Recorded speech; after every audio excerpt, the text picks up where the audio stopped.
Bonjour les amis, encore un mâle tombé au champ d'honneur de MeToo, de Balance ton porc, et pas n'importe quel mâle, GG en personne. Ah, pas Gérard Depardieu, là, non, lui il était très méchant. Gérard Depardieu, c'était il y a un mois, donc il avait eu droit à tout, émission, envoyé spécial et tout le monde il s'était déchaîné contre lui, parce qu'il y avait des gens du cinéma qui avaient commencé à le défendre. Et alors là, la gauche, les féministes, elles étaient montées au créneau, des milliers et des milliers de personnes du spectacle, certains disent les plus tocards, ont signé des pétitions pour dénoncer notre GG. Mais là, c'est un autre GG qui est grillé, c'est Gérard Miller. Gérard Miller, le Mao des plateaux. Ouais, il y en a qui l'appellent comme ça, parce que dans sa jeunesse, il avait plein d'argent déjà, mais il a été maoïste, la gauche la plus radicale. Alors il s'est jamais établi dans les usines, comme certains de ses camarades l'ont fait. Non, non, GG, il avait besoin de rester sur Paris, il avait besoin de l'ambiance du quartier latin. Et donc GG, c'est encore un insoumis. Les insoumis, c'est la malédiction. Je vous rappelle, ça a commencé avec Guénolé. Guénolé, bon, un taré qui veut supprimer tous les jours fériés chrétiens pour les remplacer par des jours fériés musulmans et juifs. Bon, il a été accusé de harcèlement sexuel et il n'a pas été député européen à cause de ça. Et donc, il a quitté les Insoumis. Et puis après, il y a eu Coquerel, Éric Coquerel. Une histoire un peu bizarre avec une militante, je sais pas, apparemment il est dans une boîte, il danse un slow avec elle. Bon, comme tous les mecs qui dansent un slow, à un moment, il essaye de serrer, quoi. C'est le langage des corps et tout. Bon, la nana, elle est pas contente, 10 ans après, elle dit qu'il a eu une attitude inappropriée et que c'était à la limite d'une tentative de viol. Vous voyez, ça rigole pas. Puis après, il y a eu Taha Bouafs. Alors Taha, lui, Taha, c'est un musulman. Bon, ils ont des codes qui sont pas tout à fait comme les nôtres. Bon, il aurait dû être député, Taha. Puis il a été accusé de violence sexuelle. Clémentine Autain s'en est mêlée. Sandrine, elle a mis son grain de sel. Résultat, Méluche, il a dit, virez-moi ça va nous faire une casserole et tout. Mais il a dit que c'était toujours son pote, Mais en tout cas, ils l'ont jeté, Puis après, il y a eu le roule-bif. Il y a eu Adrien. Bon, Adrien, une scène de ménage. Apparemment, sa gonzesse qui dit qu'elle va se tirer. Elle a peut-être un autre gosse, une hypothèse, Bon, Adrien, il est blessé, il est pas content. Il en colle une. Et il l'avoue. Oh là là, l'erreur. Évidemment, toutes les féministes y sont tombées dessus. Il s'est pris, je crois, un stage à faire chez les féministes. Il a été mis à l'épreuve pour 4 mois de tôle avec sursis. Ouh la vache.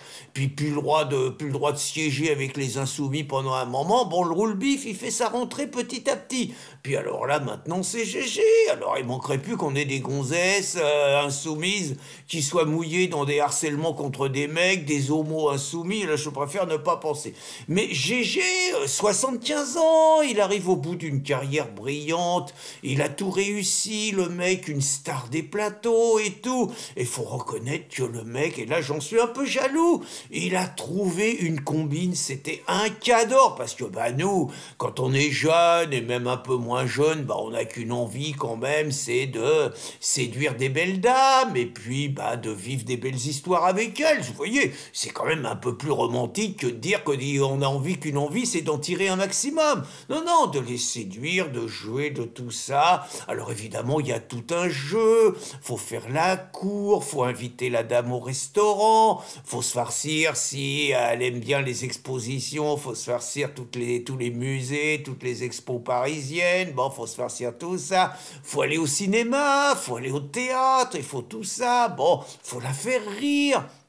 Sinon, il y a les balles, sinon il y a les boîtes, c'est pas facile, vous voyez. Bon, maintenant c'est fastoche, les mecs, sur Internet, tout ça, mais à l'époque, c'était quand même un investissement. C'était du temps, c'était bien, c'était le jeu de la séduction, c'était fabuleux. Mais GG, il voulait pas perdre de temps là-dedans, GG. Bon, c'était le mec, il était sur les plateaux de télé, psy, gauchiste, séduisant, beau parleur, évidemment à un certain âge, déjà, 35-40 par rapport à toutes les petites minettes de 20 ans qui voulaient faire carrière. Très franchement, bon, c'était pas trop difficile, mais il avait pas de temps à perdre, donc lui, il a fait le coup de l'hypnose. Superbe plan, l'hypnose. Pas besoin de se faire chier au resto, pas besoin de se faire chier dans les expos, pas besoin de faire la cour, non, non.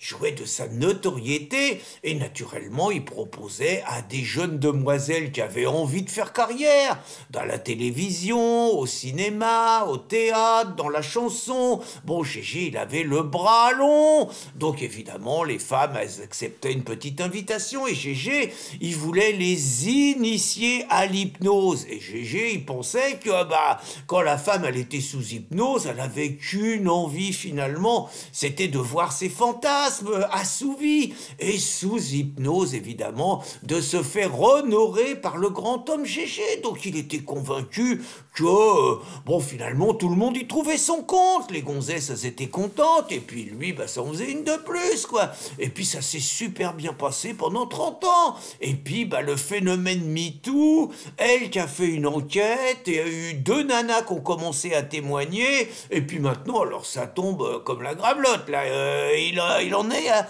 10 plaintes contre lui, le Gégé. Là, ça tombe dur. Alors on sait pas si les insoumis vont le garder, on sait pas si Mathilde Panot, Raquel Garrido et puis la Elisa, là, comment elle s'appelle, Ercilia Soudet, on sait pas si elles vont le choper, là, la première ligne des insoumis, si elles vont lui casser la tête pour venger leur sœur agressée, leur sœur violée. On sait pas si Clémentine Autain, elle va pas demander un procès populaire. On sait pas si les féministes vont pas demander la castration. Je crains que le pauvre Gégé, ça soit la fin de sa carrière médiatique à 75 ans, mais on peut se dire quand même que s'il y a 10 qui portent plainte, il a quand même dû avoir un sacré palmarès, le salopard. En attendant, ça fait une victime de plus, et moi, très franchement, les amis, ma décision est prise.